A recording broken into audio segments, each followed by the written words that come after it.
আরে বেটা তুই বিয়া করস না কি আর লাগিন? তোর বন্ধু বান্ধবের বিয়া কইরে 4টা 5টা চেরাইন হয়ে গেছে। 2 দিন হরে তারা সন্তানের কামাই খাইব। তুই কি হিজড়া নাকি না তোর কিছু নাই গা? তুই বিয়া করতে ভয় পাস নাকি বইরা খাওয়াইতে পারবি না? মানে এখন বর্তমানে একটা ইয়ং ছেলে যদি বিয়ের সাথে না করে এই কথাটা বইলাই কিন্তু বন্ধু বান্ধবেরা কিন্তু সমাজে না তারে আরো ডিপ্রেশনের মধ্যে পালাইয়া দেয়।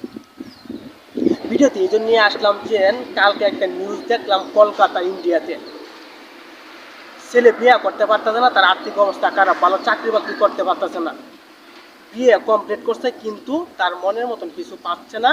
সো বিয়ে করতে সে অনীহা। এর জন্য তার বন্ধু বান্ধব কি করছে, তারে প্রতিনিয়ত উঠতে বইতে রাস্তা গাড়ে একই কথা, এমনকি ফ্যামিলির সামনেও কথা বলে, সমাজের মানুষেরাও বলে। এই জন্য সে কি করলো, ডিপ্রেশন এগুলো না সইতে পেরে গলায় রশি দিয়ে মারা গেল। তাহলে এটা কি হইলো? সমাজের জন্য একটা কলঙ্ক হইলো না? সে বিয়া করতে পারতেছে না তার এবিলিটি সমস্যার জন্য। তাছাড়া অনেকে আরো বিয়া করে না, মনে করেন পড়াশোনা করছে অনেক কিন্তু ভালো চাকরি পাচ্ছে না। যদি যদি সে বিয়াটা করে তাহলে সমাজে